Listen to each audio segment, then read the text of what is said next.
begin by congratulating Secretary Simato. You know, I remember that meeting, and I think everybody was there when I said, Del, kaya mong ganisin to? And the answer was a very curtly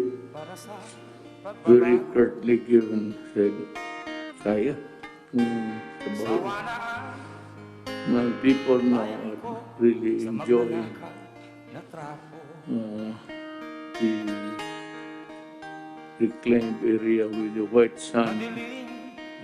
Maski na paano, wala naman talaga tayo magawa. You do it, may masabi sila. You do not do it, may masabi sila. What do you want us to do? Ang problema kasi nitong option, yung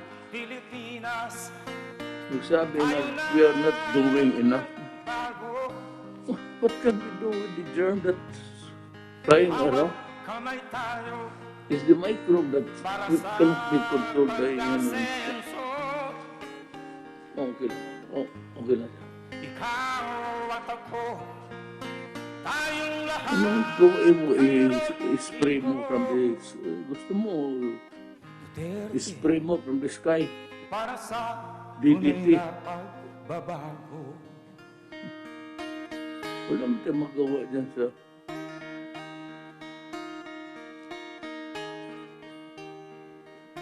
let us begin with the gravamen of our meeting is concerned Secretary Duque. You have something to... Yes, sir. I will report, sir, our current COVID situation. You have... may ano kayo so that we can follow? Meron po kami presentation. Andiyan po sa slide, sir. Meron po presentation sa slide, sir. Itong ganito. Yes, sir. Yeah, yan po, sir. Magandang gabi po, Mr. President, Senator Bongo, and my fellow cabinet members. Malugod ko pong inuulat sa inyo ang pinakahuling datos patungkol po sa COVID-19 ngayon po na nakaraang linggo. At maraming salamat po sa pagkakataon, Ginoong Pangulo. As of September 21, may nadagdag na mahigit 3,000 kaso or 3,475 new cases.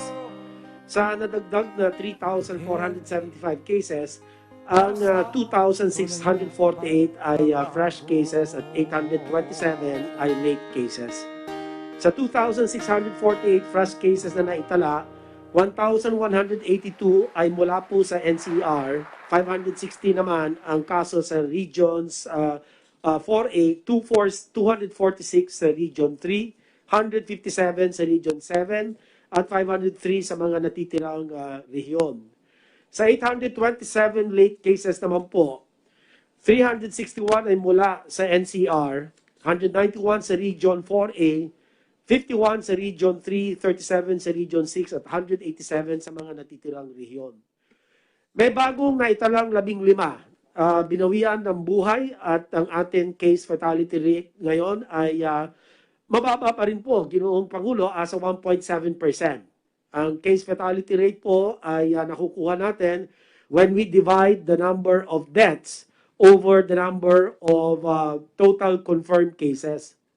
Nakapagtala naman tayo ng mahigit 20,000 recoveries. 20,021 recoveries kahapon po.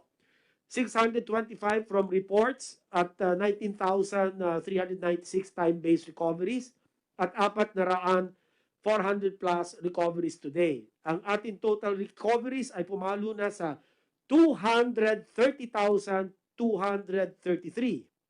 So malaki po itong recovery rate natin. I believe this is about 77 to 78% now.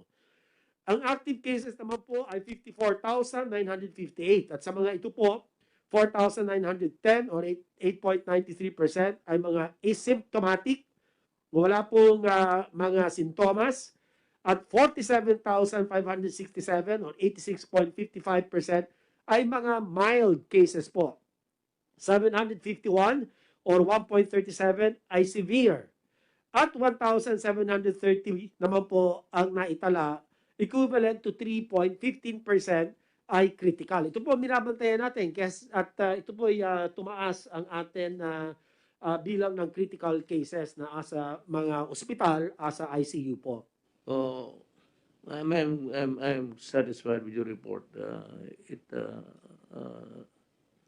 reflects it mirrors the environment.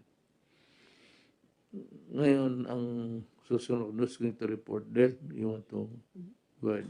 Thank you, Mayor. This is just a small, quick update on our repatriation program. As of yesterday, Mayor, meron ng 200,223 OFWs na napauwi natin dito sa ating bayan at sila ay nadala na rin sa kanilang mga lalawigan. Meron pa tayong inaasahang 80,000 na uuwi according to Secretary Bello. Yun namang mga human remains from Saudi Arabia, 261 na ang dumating, 164 ang COVID case at saka 97 yung non-COVID. Yun naman ating mga kababayan na nasa Sabah, ang bilang po ng ating mga kababayan doon na total na uuwi ay 5,300.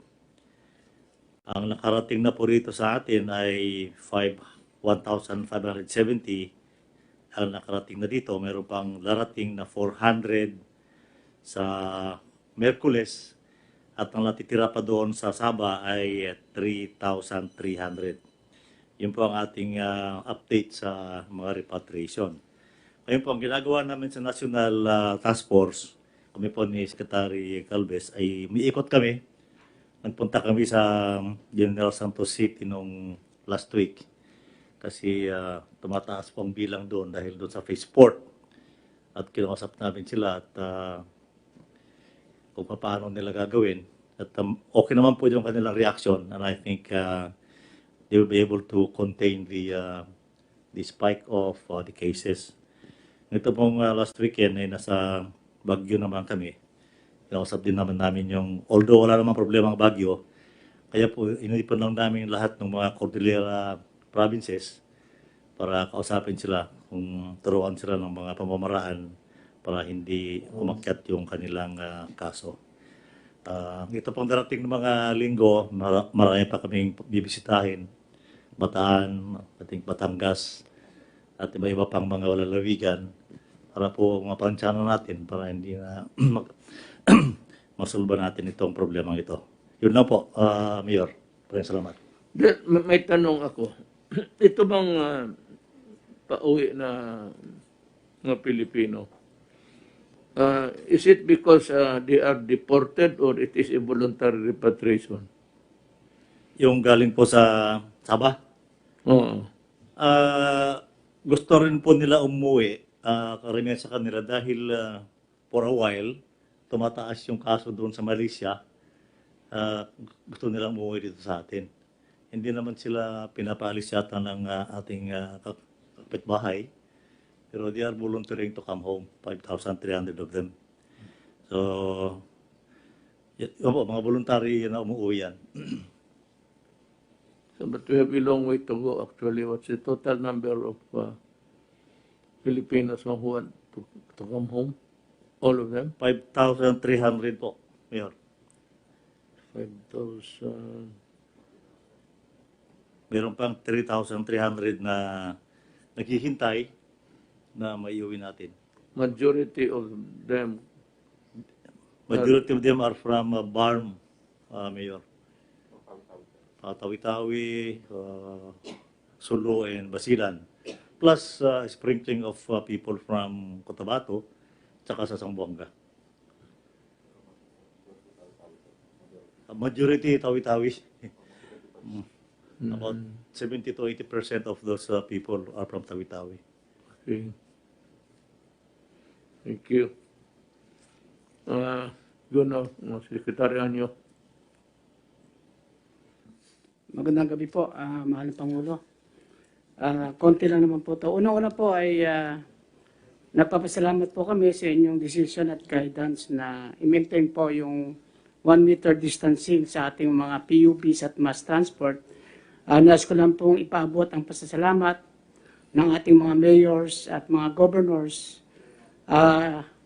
Unang-una na po yung mga National Capital Region Mayors natin at yung pong League of Provinces of the Philippines, ang League of City Mayors, ang Liga ng Munisipalidad ng Pilipinas, Liga ng Barangay at ang ULAP.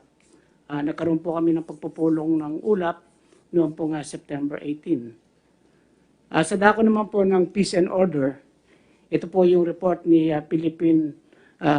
PNP Chief General Cascolan.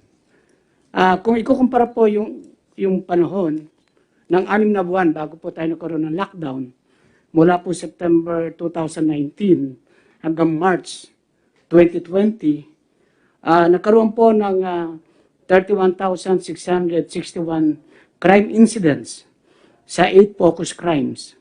Kung ikukumpara po natin sa period ng lockdown, March 17, 2020, hanggang sa kasalukuyan, nagkaroon lang po tayo ng 16,879 crime incidents. Ay ibig po sabihin ay 47% reduction po ng crime volume from 172 cases a day noong pong bago mag-lockdown, naging 92 cases per day. Sa amin pong pag-a-analyze, ang mga best practice po na dapat naming ituloy-tuloy, ang visibility, ang beat patrols, ang pag-coordinate sa LGUs, barangays at community, at ang mabilis na reaction time. At kumpara po sa ibang bansa, wala pong naganap na anumang looting dito sa ating bayan o sa Pilipinas nung tayo po nagkaroon ng lockdown. Ang mga crime po katulad ng robbery, 61% po ang ibinaba. Ang carnapping ng motorcycle at vehicle, 66% at 61% respectively ang ibinaba din po. Sa murder po ay 22% ang ibinaba. At ito po, yung rape. Marami po nagsasabi na tumaas daw ang rape incident itong lockdown. Pero 24% po ang ibinaba ng rape cases. Mula naman po na inyong pang pag-upo ay talagang tuloy-tuloy po yung pagbaba ng crime volume. At ito po ay itutuloy-tuloy po namin para sigurado po ang kaligtasan ng ating mga kababayan. At ang panghuli po, ngayon pong undas, ay gumawa na po ng resolution ang ating IETF base na rin po sa request ng ating mga mayors. Isasara po ang lahat ng sementeryo mula October 29 hanggang November 4. Pero papayagan po nating dumalaw ang lahat ng ating kababayan mula ngayon hanggang November 15, wag lamang po sa petsang October 29 to November 4. Basta i-observe lang po ang 30% capacity sa lahat ng sementeryo, kaya magpipil po kami ng mga marshals at mga health officers. Yung aming pong pag-iimbestiga sa mga may mga anomalya ay tuloy-tuloy naman po. Ang aming koordinasyon sa Ombudsman, sa CIDG ay maganda po at tuloy-tuloy po nating napapailan sila ng kaso. Yan lamang po ang may ulat ko, mahal na Pangulo. Magandang gabi po. Secretary Anyo, if you'd notice the fact that at no other time yung rapport ng Ombudsman pati Executive Department, maganda ang pagsamahan. And it's because of it's a matter of human relations. How you present the problem and try to ask his help. I find Martinez a very reasonable man. Pero yung naglabas yung sa PhilHealth na sunod-sunod, sabi ko na, well, I think he is really also trying his best to help us. So kung ganun ang sitwasyon, we're better off at least for now. Yung sana magpatuloy yung pakisama natin sa ano. Anyway, we do not really go to them to ask for a decision either for or against anybody.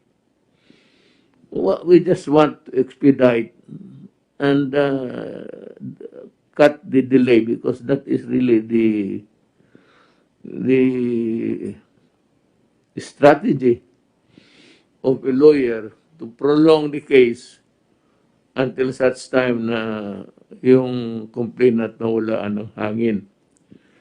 But itong sa PhilHealth, iba ito kasi interesado ang gobyerno.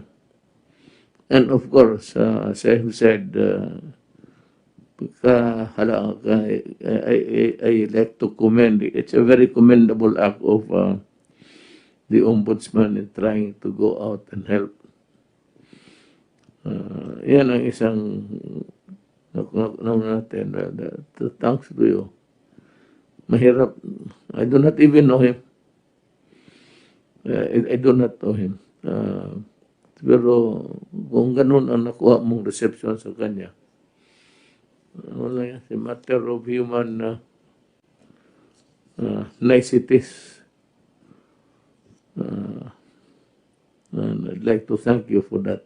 We need that kind of, I said, relationship with the ombudsman. Yan ang pinakamadaling mano natin. And with this help, we can really expedite. Now, going back to the sons of time of Simato, napabilib niya ako when he accepted my dare. I don't know if you were there in the meeting sa hinamon ko siya. Sabi ko, kaya mo? Sabi niya, kaya ko, basta trabahuin lang. It was a very positive statement. It was not even a neutral thing or a thing that would border to speculative. Kaya, basta wala. Sinabi niya, kayahin ko. And people are now enjoying the benefits of the determined action of a cabinet member to do good. Lahat naman kayo, papasalamat ako sa tulong ninyo. I think that I would, kung wala kayo, I would have a very hard time running the country. But because you are there, I'm not saying I have succeeded. That is for the people to assess or give when I'm no longer the president.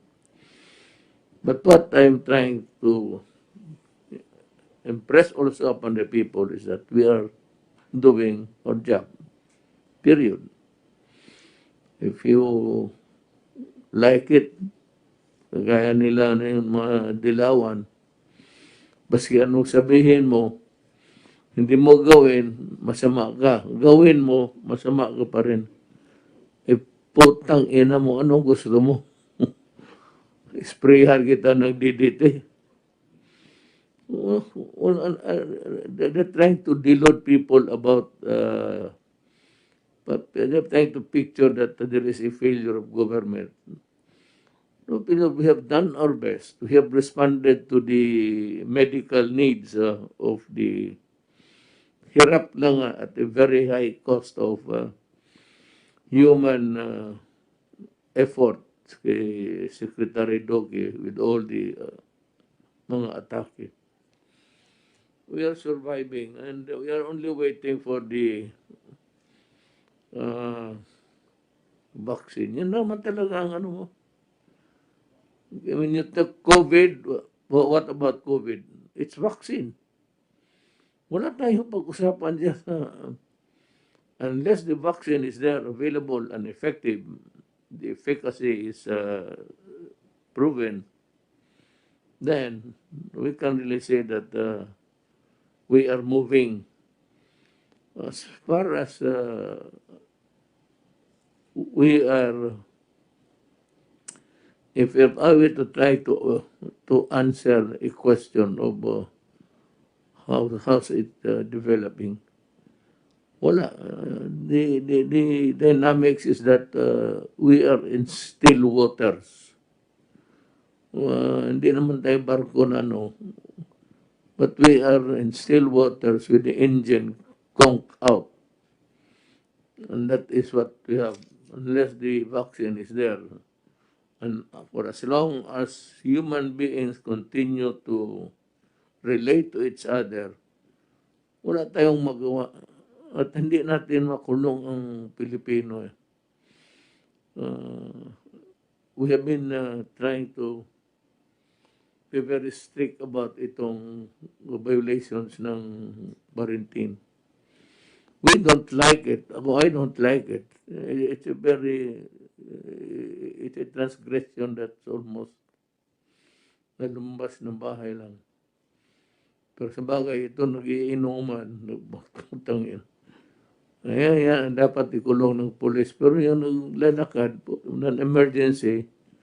Pero yun, if you know the reason why, which is really true, and he needs to go out, then pulis na ang bahala dyan. You can give the direction. It's only those who really with intent to not obey the law or take it nonchalant. Yan ang problema. Pero dito ngayon, we are just waiting for I said the vaccine will be, sabi ko, December. I'm sure that by September, sabi ko, pagka lulusot ito, by January, we will be better off. Ang problema lang, di testing sa clinical trial sa Moderna, may mga tao na nag-exhibit ng side effects. So, but if it's only 1 out of 50, then that is native to him. It's not the vaccine anymore. Well, we'll just try to wait and malapit naman. Let's go to the next. Who's next, Charlie? Sir, go ahead. Sir President, dadagdagan ko lang po sir yung report ni Secretary Duque. Talagang maganda po na yung ginagawa po ngayon ng mga LGUs po natin dahil kasi nung bumaba po kami sa mga LGUs na i-localize natin po yung ating strategy ay tumugon po sila at nakita po natin ang NCR nagkakaisa na talagang puspusan po na pinalalakas po nila yung mga capacity po nila. Ang testing po nila umabot na po ng 320,000 ang nagawa na testing po ng Metro Manila at pinalalakas po nila yung mga quarantine facility. Ang Taguig, magbubukas po sila ng mga mega quarantine facilities at yung Pilipino rin po next week po ay baka maumpisa na rin po. And then sa contact tracing po, tuloy-tuloy pa rin ang palakas po natin. Sa ngayon po, meron po tayong 25,767 contact tracing teams. Ang contact tracers po natin is 227,648. At ang na-train na po natin sa pangunguna po ng ating si Mayor Magalong at saka ating si Secretary Anyo, 43% na po ang na-train natin. At nag-improve na po ang ating cross-contact ratio to 1:5. Dati po 1:3 lang. At i-aakyat po natin to na dapat na 1:10, 1:15 hanggang makuha po natin yung at least 1:20. Ang maganda po ay yung contact tracing natin, nakukuha natin 94% yung mga first contact, nakukuha na po natin within binigay na po na panahon. At tayo po ay sa Metro Manila, naging aggressive po tayo sa pagkuha po sa mga positive doon po sa mga areas na hindi po ma-implement na mabuti yung home quarantine. At sa ginawa po natin sa Oplan Kalinga, sa pamumuno po ni Secretary Vince Dizon at ang ating MMDA Chairman, si Chairman Lim, at saka si GM Jojo, at saka si Mike Salalima, ay nakapagtala po tayo ng more than 18,423 sa mga mega quarantine facility natin, at saka sa mga hotels, meron po tayong 7,007 na na-isolate. Ito po ay total isolated po natin, kasama na po ang NCR, Region 3 at saka Region 4A, is 25,430.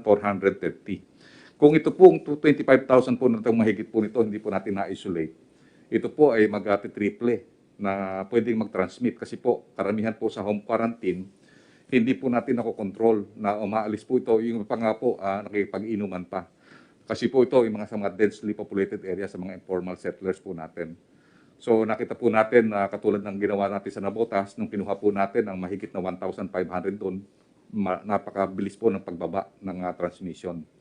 At marami pa na po mga mayor ang sumusunod na talagang nagkakaroon po sila na no home quarantine policy.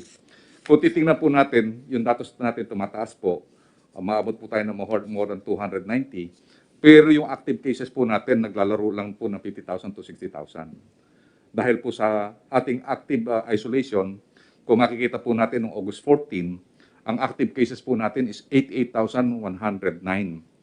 Ngayon po, ang ating active cases is only 51,894. Ibig sabihin, ang laki po ng binawas nung nagkaroon po tayo ng aggressive na isolation. Bumawas po tayo ng more than 36,215 nung mataas po tayo ng August 14. Kasi po nung August 14, ito po talaga yung pinakamataas natin na nagkaroon po tayo ng mataas na transmission at saka mga casualties. Well, I'll just make a short statement to the nation. Magandang gabi po sa inyong lahat, mga kababayan ko. We're here in Davao City and we're having a meeting as usual in my program. I should be talking to the people and informing them of what's developing and how are we coping up with the COVID-19.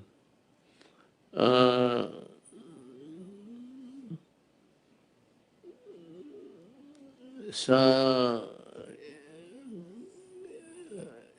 aking executive order noon,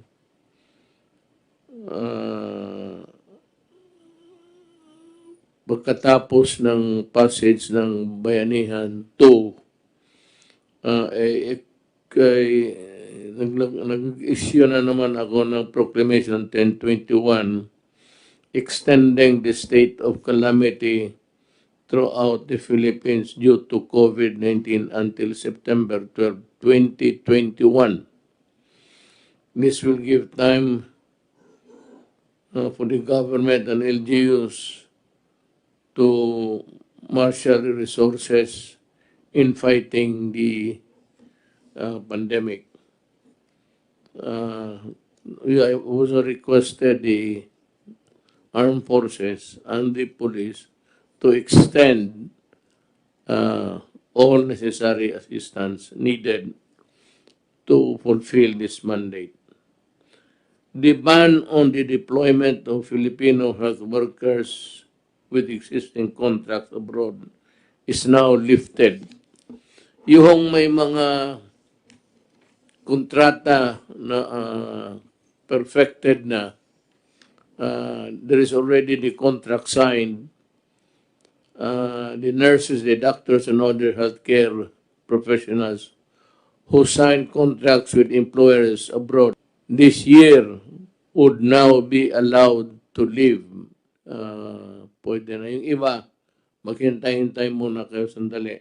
Kinakalibrate lang natin yung paglabas ng mga, kasi kailangan din natin yung mga tao. But, you know, this is not really to offend those health workers of ours, doctors, nurses who want to go abroad to earn good money. Hindi ko naman kayo, I do not have anything against you, but sana yung iba naman will have this spirit and the fervor to serve the Filipino people, because we also need help and we have a crisis also to deal with. Ganon ho ang ano nandyan. Hindi naman ako hindi ko minamaliit. Nothing at all. Nothing at all. I have but respect for all of you.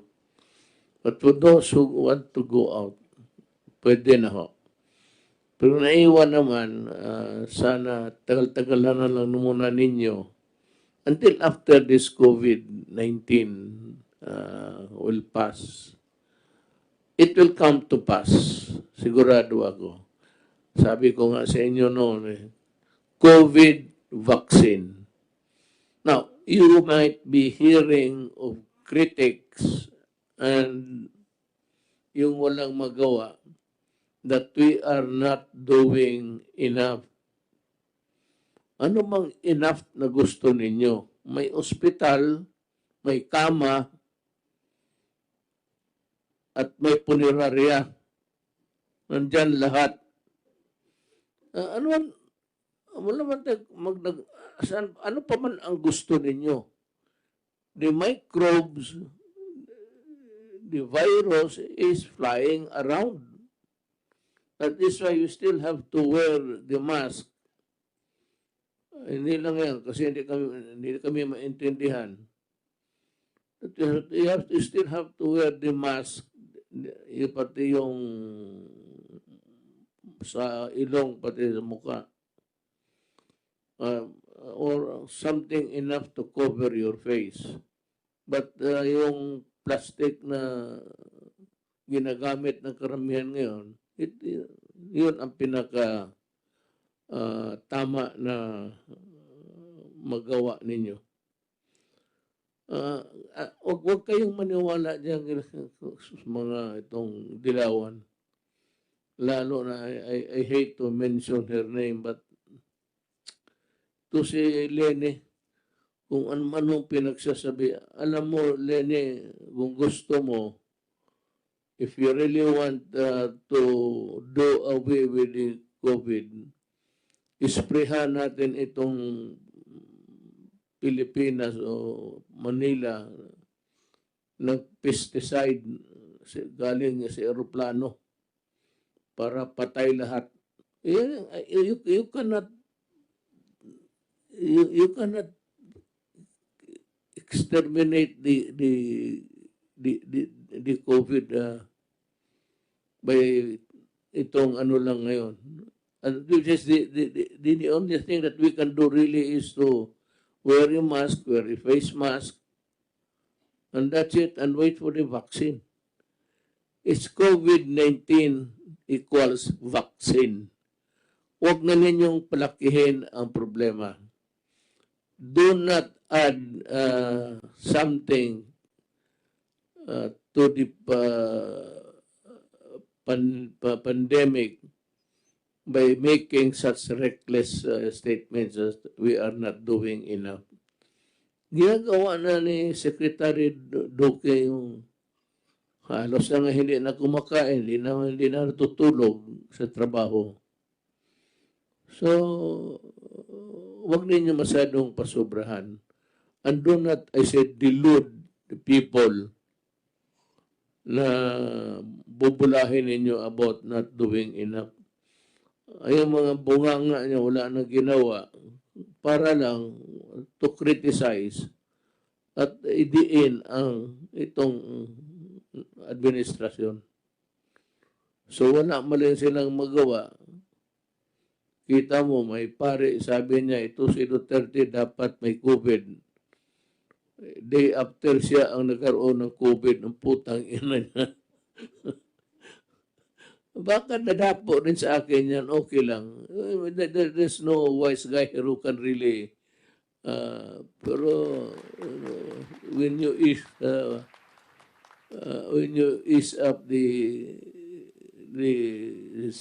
requirements, delikado yan. You're not doing enough. So you want us to do away with the mask for the face and mahirap yan. Sumunod lang muna kayo. Total malapit na. Pag nandyan na yung vaccine, o mag-utang ako. Utangin ko mula tayong pera. And as I said, we follow the program laid down by the IATF na yung mga tao na mauna. Sabi ko yung mauna nga, yung nandoon sa yung mga mahirap. Yung mga muna mahirap. Yung mga medyo may gamit muna kayo ng mask until such time. But this will be fast. I have ordered that this be done in police station with the doctors there para isa lang ang puntahan ninyo. So total, makuna talaga, injection lang yan. Kasi take about 2 minutes, 3 minutes. Ang tusok ng bakuna. Sa pulis na lang kasi mas madali mapuntahan ng mga tao. Pila lang kayo doon. Yung mga drug pushers sa tainga ipasok yung visit kayo, galit huminto na kayo kasi mamatay talaga kayo. Hindi sabihin na mamatay, sabi ng human rights na patayin kita na nakaupo, nakatali yung kamay. Mamamatay ka talaga kasi lalaban ka kasi alam mo makukulong ka. That's why negosyo yan. You have to fight it out to survive, not only to avoid imprisonment, but yun ang hanap buhay mo. Kaya ako galit sa inyo. Kayong mga NPA, sabi ko, mag-ano na lang, mag-linya rin kayo, pero doon kayo sa army camps para pagpasok mo bakuna, diretso ka na sa stockade.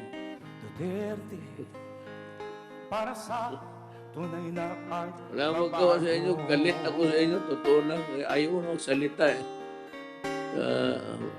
I hope that I have said enough about the situation. And thank you for listening. Duterte, para sa tunay na pagbabago.